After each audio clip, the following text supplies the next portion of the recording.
ఏ గుడికి ఏ వేళల్లో వెళ్తే ఎంత పుణ్యం. ఉదయాన్నే శ్రీ మహావిష్ణువు ఆలయానికి, సాయంత్రం పరమేశ్వరుని ఆలయానికి వెళ్ళడం మంచిది. శ్రీ మహావిష్ణువు స్థితికారకుడు కనుక ఆయన మన జీవన పోరాటంలో నిత్యం వచ్చే సమస్యలను తొలగిస్తాడు. మన బుద్ధి ద్వారా ఆపదలను తొలగించి మనల్ని సుఖంగా ఉండేలా చూస్తాడు. మహేశ్వరుడు లయకారకుడు కనుక రోజు పూర్తి అవుతున్న సమయంలో దర్శిస్తే రెట్టింపు ఫలితాన్ని అందిస్తాడు. తొందరపడకుండా ప్రశాంతంగా నెమ్మదిగా భగవంతుని దర్శించాలి. గుడిలో షడగోప్యం తల మీద పెట్టడం ద్వారా ఏం ఫలితం వస్తుంది? దేవాలయంలో దర్శనం అయ్యాక తీర్థం షడగోప్యం తప్పక తీసుకోవాలి. చాలామంది దేవుణ్ణి దర్శనం చేసుకున్నాక వచ్చిన పని అయిపోయిందని చకచకా వెళ్ళి ఏదో ఏకాంత నిర్మల ప్రదేశం చూసుకొని కూర్చుంటారు. కొద్దిమంది మాత్రమే ఆగి షడగోప్యం పెట్టించుకుంటారు. షడగోప్యం అంటే అత్యంత రహస్యం.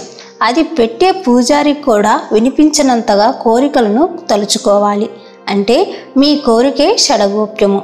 మానవునికి శత్రువులైన కామము, క్రోధము, లోభము, మోహము, మదము, మాత్సర్యములు వంటి వాటికి ఇక నుండి దూరంగా ఉంటామని తలుస్తూ తల వంచి తీసుకోవడం మరో అర్థం. సహజంగా చిల్లర లేకపోవడం వల్ల షడగోప్యంను ఒక్కోసారి వదిలేస్తూ ఉంటాం, ప్రక్కగా వచ్చేస్తాము. అలా చేయొద్దు. పూజారి చేత షడగోప్యం పెట్టించుకోండి. మనసులోని కోరికను స్మరించుకోండి. షడగోప్యంను రాగి, కంచు, వెండిలతో తయారు చేస్తారు. పైన విష్ణు పాదాలుంటాయి.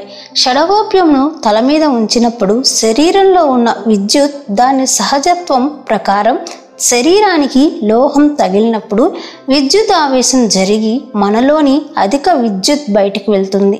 తద్వారా శరీరంలో ఆందోళన, ఆవేశం తగ్గుతాయి. షడగోప్యంను షటగోపనం అని కూడా అంటారు. గుడిలో దర్శనం అయ్యాక కూర్చునేదెందుకు? స్వామి దర్శనం షడగోప్యం అయ్యాక ఒకంతసేపు కూర్చొని వెళ్ళాలి. అలా కూర్చోమనేది ప్రశాంతత కోసం, పుణ్యం కోసం. కూర్చోకుండా వెళ్తే స్వామిని దర్శించిన ఫలం కూడా రాదు. అలా కూర్చున్నప్పుడు మంచి చెడుల బేరీజు వేసుకుంటాము. ప్రశాంత మనసుతో ఆలోచిస్తాము. ఏది తప్పు, ఏది ఒప్పు అనే ఆలోచనలో పడతాము. రోజువారి జీవన విధానాన్ని సరిచేసుకొని సరైన మార్గంలో నడుస్తాము. గుడిలో కూర్చోవడం ఒక రకమైన ధ్యాన పద్ధతి కూడా.